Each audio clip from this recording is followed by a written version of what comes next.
这是点嘞，各位观众朋友，大家好，欢迎您收看藏人行政中央电视台本周西藏华语新闻节目，我是主持人卓玛。本期的主要新闻有：达赖喇嘛尊者在达兰萨拉传授佛法；达赖喇嘛尊者致函悼念澳大利亚参议员金伯利基金逝世；藏人行政中央举办祈福法会，悼念自焚藏人采旺诺布。西藏再度入选世界上最不自由的国家之列。第17届西藏人民议会召开第2次会议。世界各地的藏人和支持者纪念西藏自由抗暴63周年。下面请看详细内容。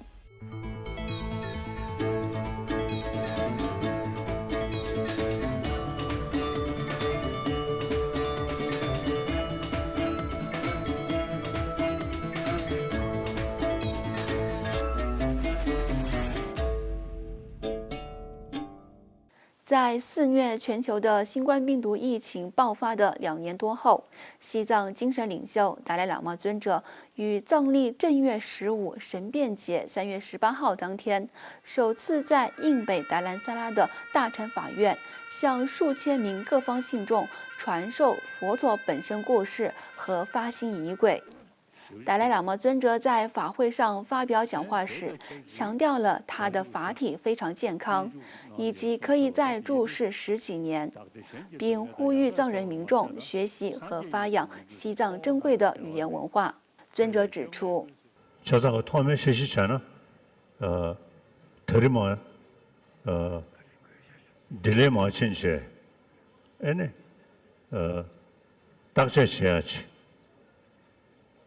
철시 독수리,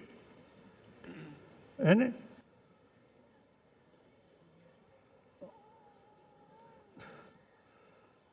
나 수고 가게면도, 다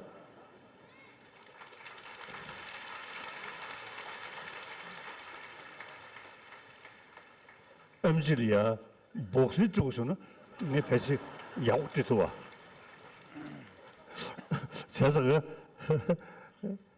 자사가 뭐 딜리아데 이집이 조가 개미도 자상에 망주주 체위 도시단리아 공가 뭐게 도시단리아다 사진 조대기 요리 다디 샤리아 에네미긴 딜리메가리아 샤알 딱셰셰 자사가 단 딜레 망주의 체위 나한테 별로 제대돼야지. 애는 수군이 안 들려가더니 대우샤도 아무 신가래 뭔지 딱제 제비. 애는 다가 남살아 별로 제대잖아. 디야. 제거든 들린줘야 최시저들이 애는 내가 지금 뭐지? 독신다. 단 지난주 로 대부지 쇼아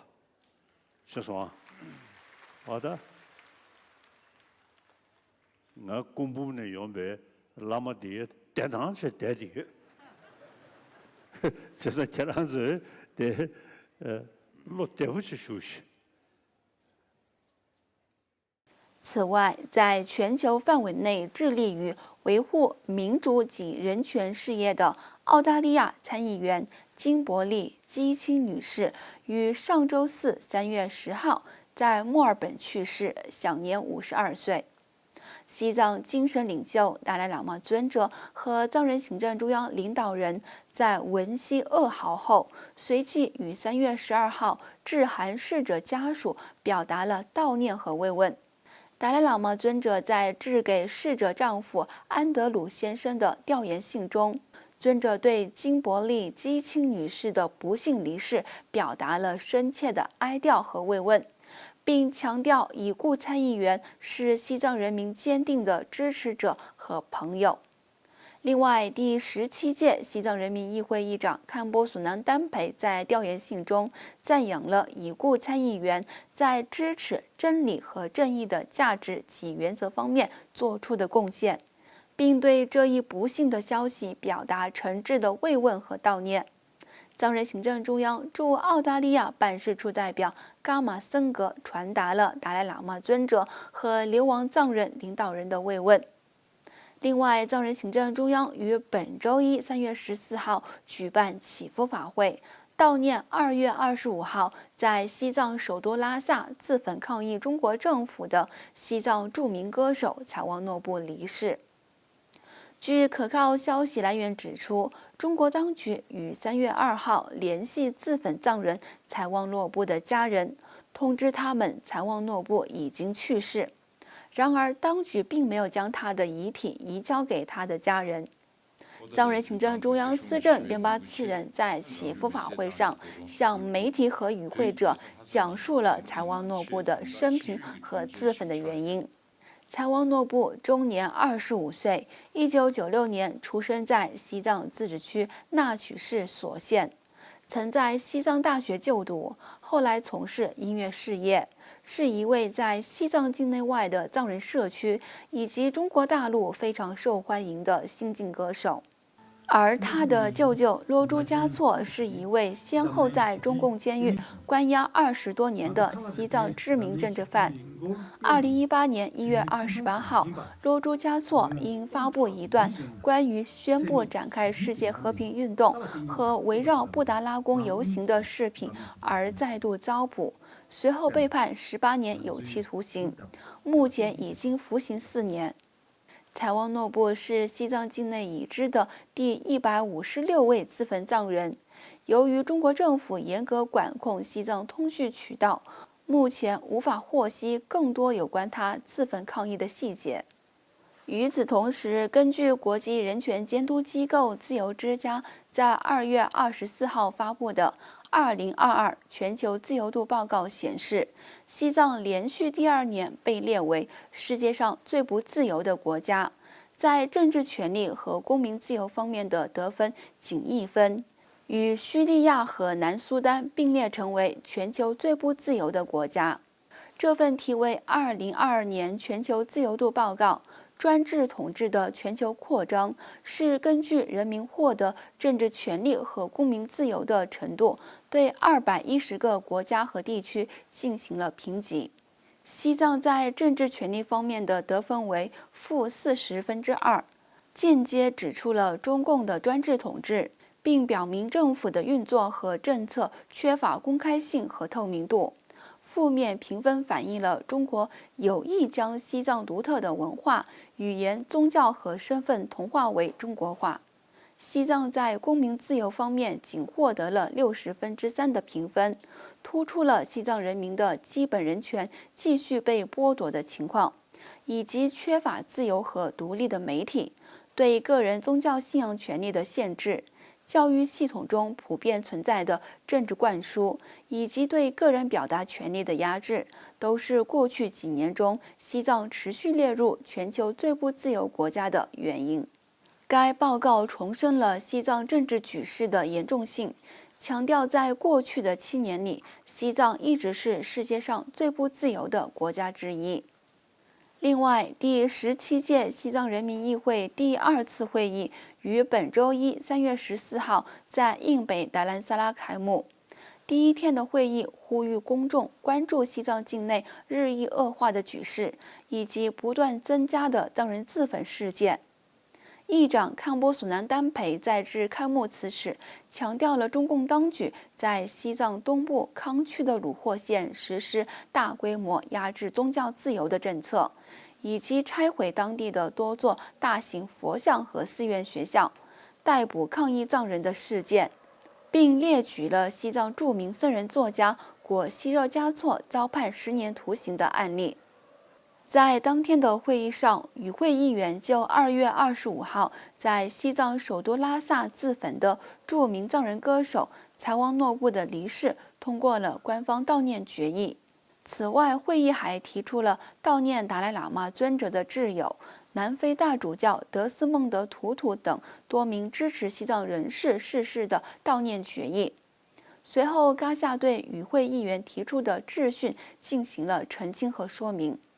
本次会议还讨论和审议了第15届嘎夏2022年至2021年的年度工作报告。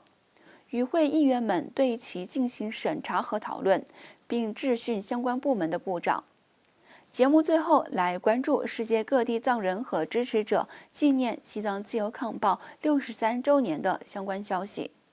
为了纪念1959年3月10号西藏人民抗议中共入侵和占领西藏运动63周年，数千名藏人和支持者于上周四3月10号当天走上各自所在国家的街头，抗议中国持续对西藏的非法占领。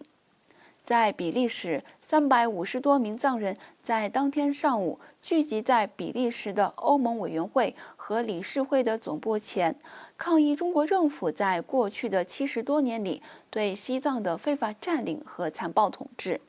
而墨西哥最大援藏团体之一在中国驻墨西哥大使馆前组织抗议活动。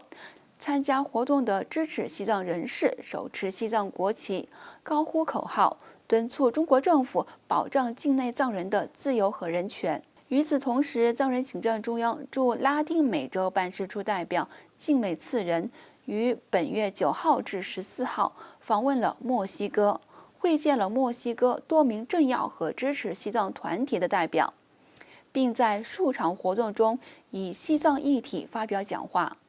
另外，来自中东欧9个国家的议员、市长支持西藏人士和藏人在各自国家举办西藏自由抗暴63周年纪念活动。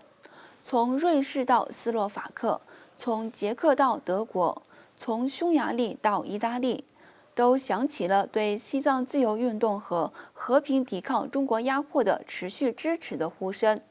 而奥地利、保加利亚和瑞士的列支敦士登也举办不同形式的纪念活动。在日本，流亡日本的藏人和支持者也于上周六3月12号在中国驻东京大使馆展开抗议活动，高呼西藏自由和停止镇压西藏的口号，并向中国大使馆提交了一份书面声明。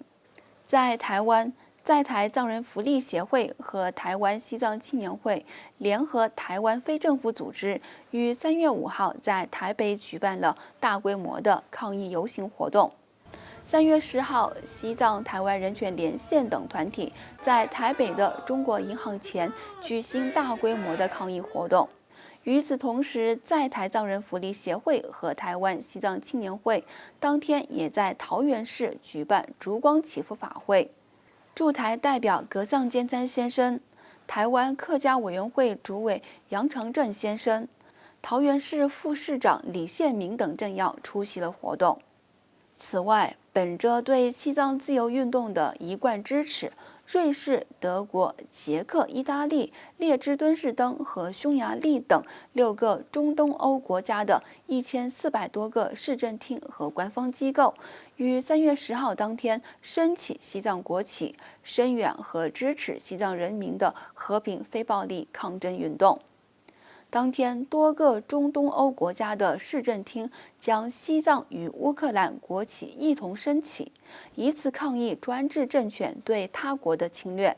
以及对遭受苦难的人民提供声援及支持。另外，英国国会跨党派支持西藏小组与英国藏人协会于3月16号在伦敦威斯敏斯特教堂的无辜受害者纪念馆前举行献花圈仪式，纪念63年前在西藏拉萨爆发的自由抗暴运动中丧生的藏人和世界各地的无辜受害者。英国牛津大学的明亚忍波切带领参加仪式的相关人士，为西藏自由事业以及为世界和平及众生的福祉而献身的人们进行了祈祷。